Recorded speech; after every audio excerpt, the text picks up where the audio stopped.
10월 26일 목요일입니다. 오늘 함께 나눌 말씀은 예레미야 24장 1절로 10절까지 말씀이 되겠습니다. 제가 봉독하겠습니다. 바벨론의 느부갓네살 왕이 유다 왕 여호야김의 아들 여고냐와 유다 고관들과 목공들과 철공들을 예루살렘에서 바벨론으로 옮긴 후에 여호와께서 여호와의 성전 앞에 놓인 무화과 두 광주리를 내게 보이셨는데, 한 광주리에는 처음 익은 듯한 극히 좋은 무화과가 있고 한 광주리에는 나빠서 먹을 수 없는 극히 나쁜 무화과가 있더라. 여호와께서 내게 이르시되 예레미야야, 내가 무엇을 보느냐 하시매 내가 대답하되 무화과이온데 그 좋은 무화과는 극히 좋고 그 나쁜 것은 아주 나빠서 먹을 수 없게 나쁘니이다 하니, 여호와의 말씀이 또 내게 임하니라. 이르시되 이스라엘의 하나님 여호와께서 이와 같이 말씀하시니라. 내가 이곳에서 옮겨 갈대아인의 땅에 이르게 한 유다 포로를 이 좋은 무화과 같이 잘 돌볼 것이라. 내가 그들을 돌아보아 좋게 하여 다시 이 땅으로 인도하여 세우고 헐지 아니하며 심고 뽑지 아니하겠고, 내가 여호와인 줄 아는 마음을 그들에게 주어서 그들이 전심으로 내게 돌아오게 하리니 그들은 내 백성이 되겠고 나는 그들의 하나님이 되리라. 여호와께서 이와 같이 말씀하시느니라. 내가 유다의 왕 시드기야와 그 고관들과 예루살렘의 남은 자로서 이 땅에 남아 있는 자와 애굽 땅에 사는 자들을 나빠서 먹을 수 없는 이 나쁜 무화과 같이 버리되 세상 모든 나라 가운데 흩어서 그들에게 환난을 당하게 할 것이며, 또 그들에게 내가 쫓아보낼 모든 곳에서 부끄러움을 당하게 하며 말거리가 되게 하며 조롱과 저주를 받게 할 것이며, 내가 칼과 기근과 전염병을 그들 가운데 보내 그들이 내게 그들과 그들의 조상들에게 준 땅에서 멸절하기까지 이르게 하리라 하시니라. 아멘. 잠깐 기도하겠습니다.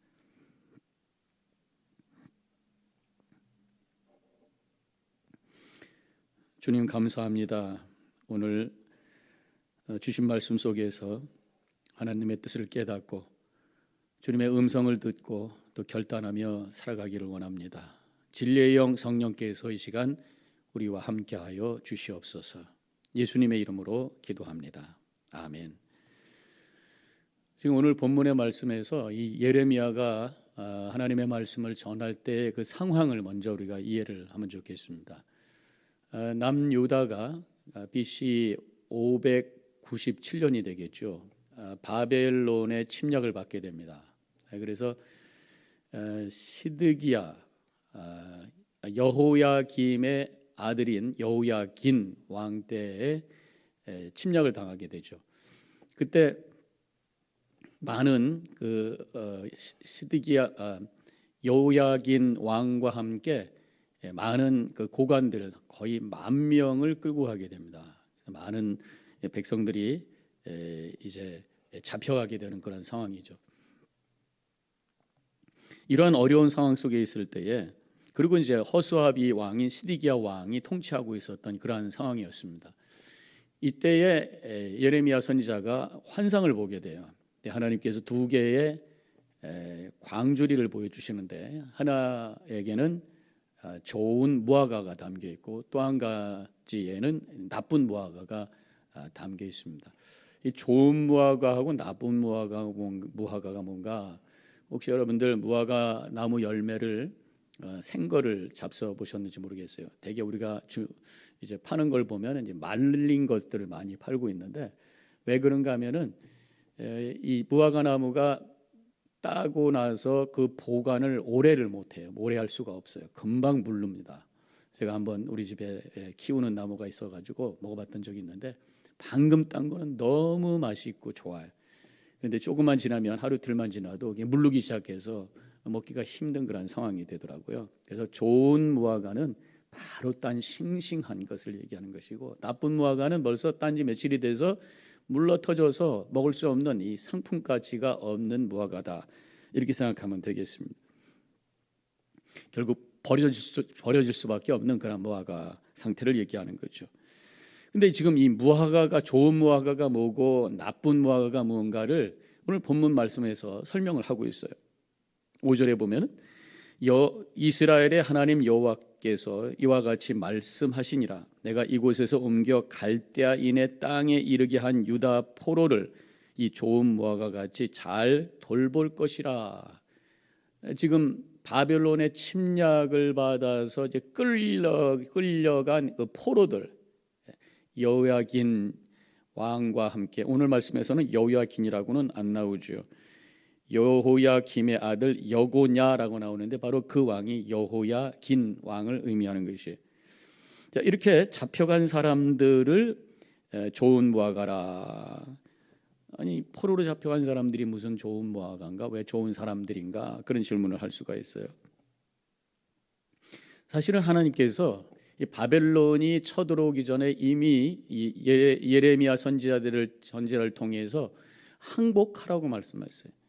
너희들이 지금 이방신을 섬기고 하나님을 외면하고 영적인 타락 가운데 살았기 때문에 그 결과로 받는 그런 상황이 바로 이 바벨론에 의해서 침략을 당하는 것이다. 항복하라. 이것이 하나님의 뜻이었습니다. 하나님의 뜻대로 그저 포로로 따라간 사람들, 하나님의 심판을 받는 자리를, 고난의 자리를 그대로 받아들인 사람이라고 할 수가 있습니다. 때로는 고난이 하나님의 뜻일 수 있다라는 것을 깨닫게 돼요. 고난과 어려움이 대부분이 우리가 어떤 잘못된 선택을 통해서 와지는 경우도 있습니다. 그런 것이 대부분이죠. 예를 들어서 우리가 운동을 안 했으니까 질병이 생기고, 또 비즈니스를 하다가 잘못된 판단을 통해 가지고 비즈니스가 어려워지기도 하고, 어떤 때는 하나님이 당신의 뜻 가운데 우리에게 주는 그런 고난이 있다고 하는 것이에요. 근데 우리는 이 고난이 힘들어요. 그래서 어떤 고난이든 거절합니다.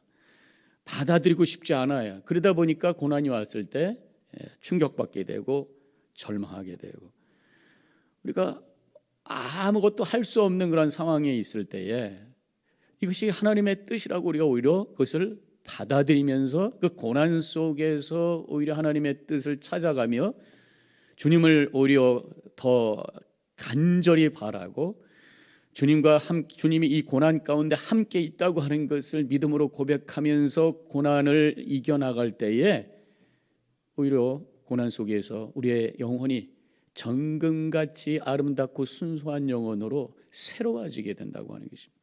어떤 면에서 보면 하나님께서 우리 영혼을 새롭게 하시기 위한 하나의 연단의 과정으로 고난을 주실 때가 있어요. 지금 바벨론으로 포로로 잡혀간 백성들 얼마나 힘들었겠습니까? 나라를 잃어버렸으니까. 그래서 바벨론에 가서 정말 많이 울고 또 회개하고 더 하나님을 향해 갈망하는 그런 마음을 갖게 되었어요. 그래서 하나님께서 50년 후에 그들을 다시 포로의 자리에서 고향으로 돌아오게 하시죠. 그들이 오자마자 했던 것이 성전을 다시 개축하고 하나님 앞에 더 바르게 말씀대로 살겠다고 결단하고 그렇게 살아가는 그런 변화된 모습을 우리가 보게 되죠. 그래서 오늘 본문의 말씀에 보면 6절과 7절에 내가 그들을 돌아보아 좋게 하여 다시 이 땅으로 인도하여 세우고 헐지 아니하며 심고 뽑지 아니하겠고 내가 여호와인 줄 아는 마음을 그들에게 주어서 그들이 진심으로 내게 돌아오게 하리니 그들은 내 백성이 되겠고 나는 그들의 하나님이 되리라. 비록 그들이 바벨론에게 포로로 잡혀갔지만 그 과정을 통해서 오히려 하나님 여호와 하나님이 누구신지를 그들이 알게 되었고, 그리고 하나님께로 진심으로 돌아가는 그러한 회복된 영혼을 허락해 주셨고, 나중에 다시 하나님과의 언약을 회복하는, 여기서 그들은 내 백성이 되겠고 나는 그들의 하나님이 되리라, 이것이 바로 하나님과의 언약의 관계가 회복된 모습을 이렇게 표현하고 있는 것이에요. 그들이 고난 당했지만 이 고난을 통해서 다시 그 영혼이 회복되고 하나님과의 관계가 회복되는 그런 은혜를 그들이 갖게 되었다고 하는 것이죠. 이렇게 고난을 우리가 받지만 이 고난 속에서 하나님이 나와 함께 하신다고 하는 믿음의 고백 속에 살아갈 때에 새로운 나의 삶의 새로운 지평이 열릴 것이라고 하는 그 소망을 가지고 우리는 미래를 향해서 나갈 수가 있게 되는 줄로 믿습니다. 고난도 하나님의 뜻일 수 있다. 고난 속에서 하나님의 뜻을 순종하는 것, 바로 이 고난 속에서 나와 함께 하시는 하나님을 믿고 나가는 것, 이것이 고난을 순종하는 그런 자세라고 우리가 고백하게 되는 것이, 옛날 러시아에 이 공산혁명이 일어났을 때에 기독교를 많이 핍박을 했어요. 그래서 기독교인들이 지하로 숨어 들어갔습니다. 그래서 어느 집 깊은 지하실에서 예배를 드리고 있었어요, 크리스천들이. 그런데 이제 비밀 경찰들이 그것을 알고 찾아와 가지고 다 잡아갑니다. 그러면서 이제 교인들이 누구고 이름이 누구고 막 이제 신문을 하고 조사를 하는데, 교인들의 숫자하고 교인의 이름하고 비교를 해보니까 한 사람이 안 나오는 거예요. 예를 들어서 뭐 제가 읽은 그 책에는 정확한 넘버는 안 나옵니다. 30명의 멤버가 있는데 이름을 다 대라고 했는데 29명이 나오는 거예요. 한 사람이 이름이 안 나오는 거예요. 그러니까 이 사람이 뭔가 중요한 사람이 여기 있다 그래가지고 막 고문을 하면서 그 이름을 부르려고 하는데 다 안 불어요. 나중에 그 이름을 찾아냈는데 바로 예수 그리스도라고 하는 것이, 그분들이 사람의 숫자에다가 한 분을 더해서 함께 예배하는 분으로 고백했다고 하는 거예요. 29명이 예배를 드렸지만 예수 그리스도께서 이 고난 가운데 드려지는 예배 속에 함께 하신다고 하는 믿음 속에서 예배를 드렸다고 하는 거예요. 그 예배가 얼마나 감격스러운 예배였을까. 고난이지만 여러 가지 두려운 상황이지만 그 속에 주님이 함께 한다고 하는 믿음 속에서 그 고난을 견뎌내면서 승리의 삶을 살았다고 하는 것을 그 이야기를 통해서 우리는 알 수가 있는 것입니다. 고난도 하나님의 뜻일 수 있다고 하는 믿음의 고백 속에서 그 고난 속에 함께 하시는 주님과 함께 모든 것을 견뎌내시며 승리하시며 우리 영적으로 새로워지는 놀라운 은혜를 체험하는 우리 성도님들이 되시기를 축원합니다. 한편 이 나쁜 무화과 광주리가 있잖아요. 그 나쁜 무화과는 누구를 가리키는 것인가? 8절을 보면 알 수가 있어요.